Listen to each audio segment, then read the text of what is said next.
Hello everyone, Dr. Victoria Scarbo here, speaking to you from the Seeds of Transformation Healing Center in Wareham, Massachusetts. Today we're going to be doing the tarot scope for the sign of Libra. But before we get to the actual cards, let's look at the astrology. I put it on the floor. Let me go get it. Okay. So, Libra is a sign. In fact, the sun ingresses into Libra, right, in September. It's actually happening on September 22nd. That is the equinox, when the night and the day are of equal lengths. And here in the northern hemisphere, it is the growing darkness, and in the southern hemisphere, it's the growing light. And so we're moving into fall up here, and up down in the southern hemisphere, they will be moving into spring, which I'm sure they're very happy to see. Okay, so what is going on for you? Well, we have a new moon and a full moon this month. The new moon is in Virgo. It's occurring on the 6th. Your ruling planet on that new moon, your ruling planet, which is Venus, is making a supportive trine to Jupiter, and Venus is in Virgo. So at the beginning of the month, Venus, your ruling sign, is actually in Virgo. Then we have the moon, then it moves into Scorpio on the 17th. No, not the 17th, the 14th. It moves into Scorpio on the 14th, which makes you a little more uncomfortable. But we do have Mercury in Libra, I believe. Yeah, so we have Mercury in Libra. The month starts with Mercury in Libra, Venus in Libra. Then Venus moves into Scorpio. Mercury stays in Libra. Is actually in Libra until November 7th, because why? We have a Mercury retrograde, and the Mercury retrograde is in Libra. And so there can be misunderstandings in relationships, in the way we discuss with each other. When a planet is retrograde, it actually points in the direction of its polarity point. And so it's almost like when you have Libra when you have Mercury in Libra retrograde, you're actually pointing in the direction of Aries. So one of the things that this Mercury retrograde can do for you as a Libra, and for all of us really, is to make sure that we're putting enough focus on ourselves. Which sounds odd, because there are plenty of people out there just putting focus on themselves. It's my rights, it's me, it's me, it's me, it's me. It's not we, nothing's we. I is illness, and we is wellness. And so we need to work together. And of course, as a Libra, you know that, right? So we have the new moon in Virgo, and that new moon is going to be falling in your 12th house. So the 12th house is an interesting house, because it is the house that is the last house of the zodiac. And so whatever hasn't been dealt with in all the other houses is left, sort of like in the back of the closet, with Libra, with the 12th house. So Virgo, the new moon in Virgo, says it's time to clean out your karmic closets, folks. So anything that hasn't been done, everything that's sort of been left, this is the time to take care of it. So if there's anything sort of dangling or hanging around, or stuff that you've put off and you just hate to do it, and I don't want to do it, and oh my God, I gotta do that. Yes, you have to do that now. You have to do that. And this new moon in Virgo will be helpful to you, because we have a trine to your Venus from the greater benefic, which is Jupiter. There is a trine between Mars and Pluto, and so there is free formed energy moving. It is structured in its way, but there's a lot of energy and a lot of power in that. And then we also have the sun in Virgo, making a trine to Uranus. So change is quick and change is fast. And we will see that. And that will sort of go, because it happens at the new moon, that whole lunation cycle, which we don't actually get out of until October, will have that energy of luck and evolution and change. And so you might be able to clean out those closets a little bit faster than you even think. We do have a full moon in Pisces. That full moon will activate the axis, this 12th house and the 6th house axis, bringing to light and bringing to your awareness issues of health and healing. So you do also have to be aware of that. Don't overwork yourself. Don't give everything away like Libras can sometimes do. There needs to be a balance. There needs to be a balance between others and yourself, for your own health and your own well-being. Then once the sun moves into Libra, then the sun moves into your first house. And so then you're shining, right? The sun is shining on you, and it will help to invigorate you. So once the sun moves into Libra, some of the drudgery, I think, will leave, and you will start to feel a little bit more energetic if you're not feeling energetic before that time. So let's take a look at, we're going to use the Light Seers Tarot, which I love because I love the art. I just wish they were bigger. They're so tiny, and they're very easy to shuffle. So sometimes they fly across the room when I don't want them to. So let's see what these cards have to say.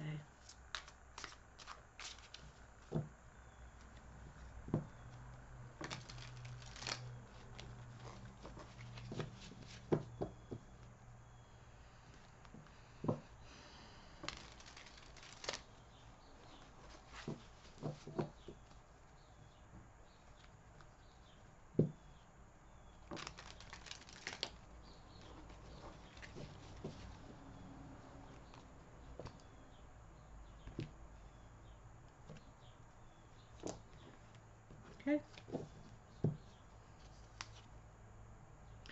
We start with the Six of Swords. The Six of Swords. This is about moving to calmer waters. It has been a struggle. There's been a lot of chaos. There's been a lot of tumultuousness. And you're done. You're done. You're moving over the water in your boat. You're actually standing in this boat. I don't think I would stand in a boat. But you are the sign of balance. And so it'd be probably better for you than any other sign. Let's see what's crossing that. We have the Three of Pentacles.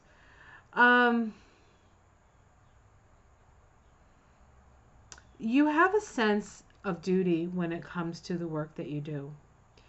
And it's very possible that, and a sense of responsibility to the relationships that you have with people when you are doing your work.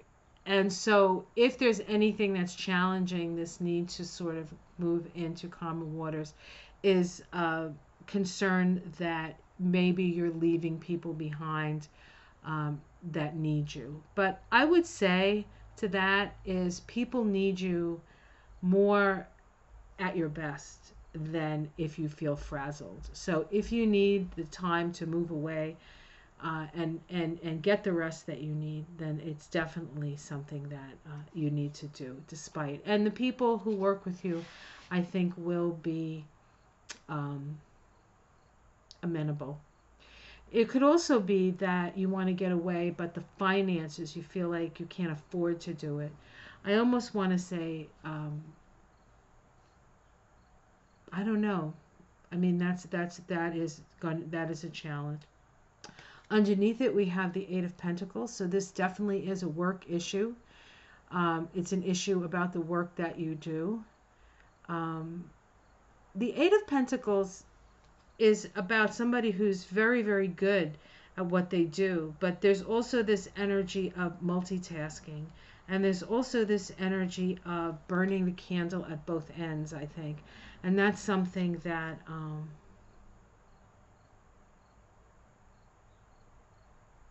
I think's precipitated this need to step away. Let's see what's in the past. We have the Four of Wands, so there's celebration in the past, then happiness and success, partying. Are you partying a little bit too much? It's okay. We're all allowed a little bit of partying. In the sky, we have the fair distribution of resources, the Six of Pentacles.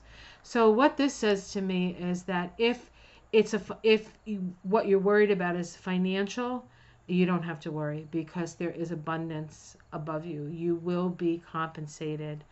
And of course, it's always better to do a better job than a half-assed job because you're exhausted. In the immediate future, we have the High Priestess. This is, you need this time away. You need to reconnect with Source. That's what you need to do.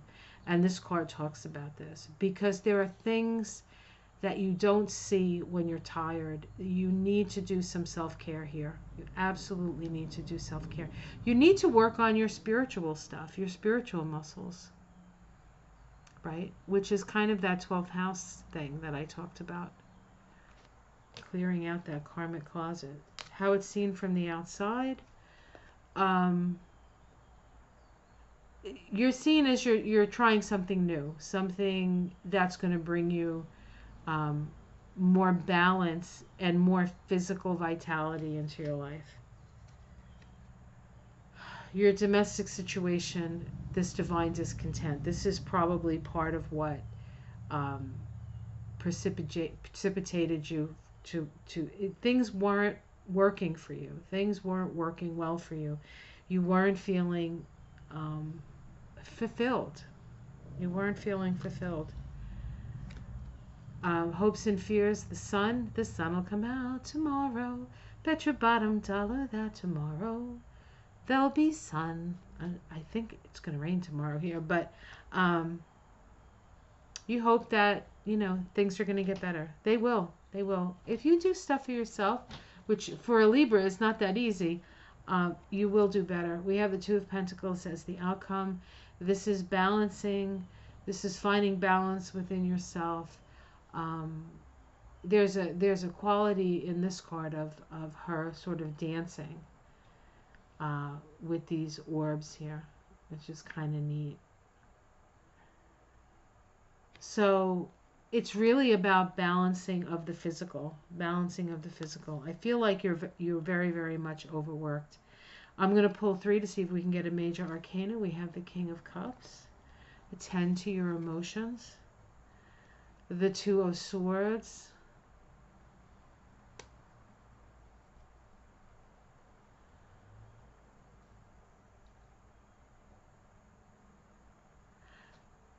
There's voices in your head. I feel like they're opposing voices, which of course is very Libra, right? You always see both sides of things. But in that, it's hard to make a decision. And we have the King of Wands. And the King of Wands always rules from a place of what he believes in. So it's important that whatever it is you put yourself to, it's almost as if we look at these 3 cards together, we have the emotional needs. Where are they? They are here. We have the emotional needs, and then we have the I have to believe in it needs, the spiritual needs. And it's like you're stuck in the middle. You need to attend to both of those things. Let's see what's underneath. Okay, we have the Nine of Pentacles. We have the Knight of Pentacles. And we have the Ten of Swords. So I feel as though financially you're going to be okay. But whatever it is that you're leaving behind, whatever it is that's ending, has to do with the way you think about something. It's something that it's mental. It's a mental strain that you need to just say goodbye to. Say goodbye. All right. Let's see what the Spirit of the Wheel has to say for Libras this month. September. So this is for Libra Sun, Libra Moon, Libra Rising. I know a lot of Libra Risings, actually. The most common rising sign is Cancer, actually. I think in the northern hemisphere. I don't know if that's true in the southern hemisphere.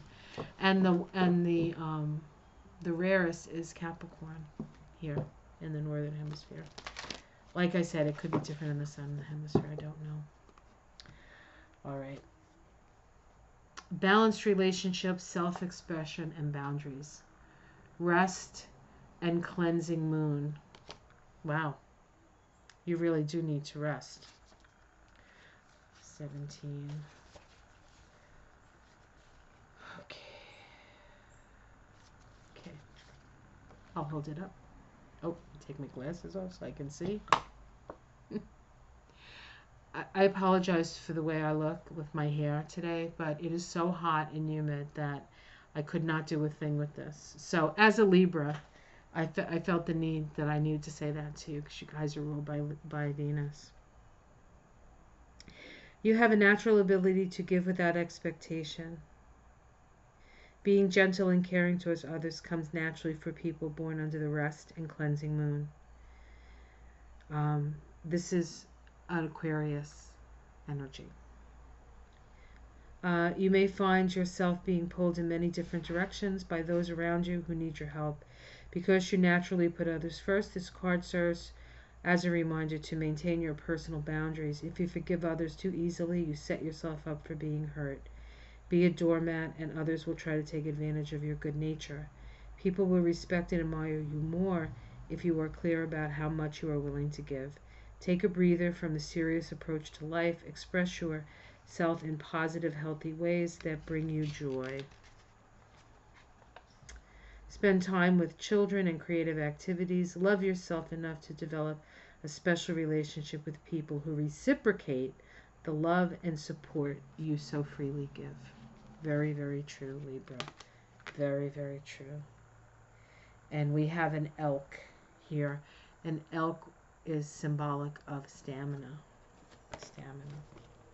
Okay, let's pick a Crystal Ally card. The Crystal Ally cards is a deck of cards where all the cards are a stone. It's a great deck. It is a deck in second edition called the Evolution Edition by a woman named Naisha Ashian, as you can see there. She has changed her name to Samaya Aster. I'll put that all down in the descriptor for you if you're interested. I love this deck of cards. I've been working with it for years. As long as she's had it out, I've had it. This is the new one, and there's a few more crystals in here. And she's very, very knowledgeable. She's probably like my favorite crystal person. All right. So just do another shuffle just to get the energy moving and see. Now this deck is has 5 suits, kind of like tarot.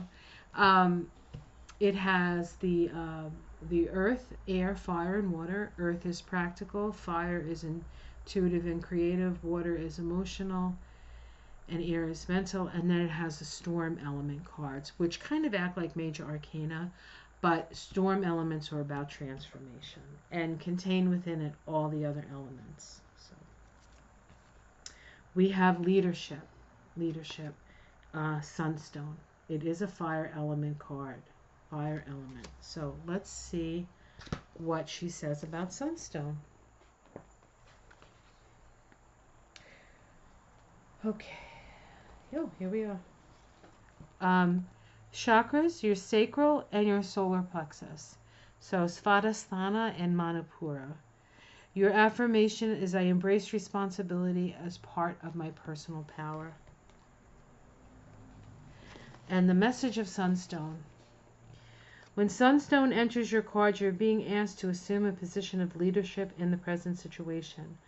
Whether it is because someone has recognized your skills and has asked you to use them to assist the group, or simply that everyone else is abdicating responsibility and you're the only one willing to step up, you're being called upon to take responsibility, to bring endeavor to a successful outcome.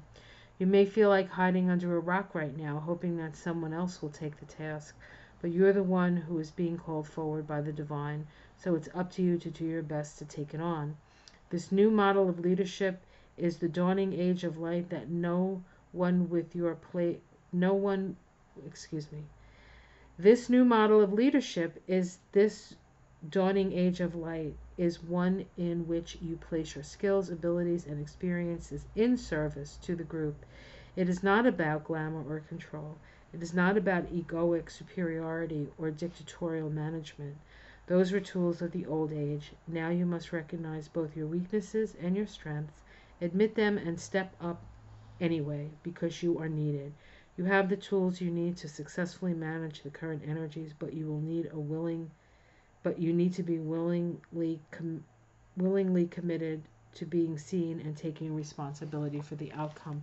I feel like this is more of a personal leadership role, taking a leadership in your own life, making yourself a priority in your own life is not an easy thing for Libra, but I think it's necessary at this time, and certainly the cards indicated that. So make sure you take good care of yourself, Libra.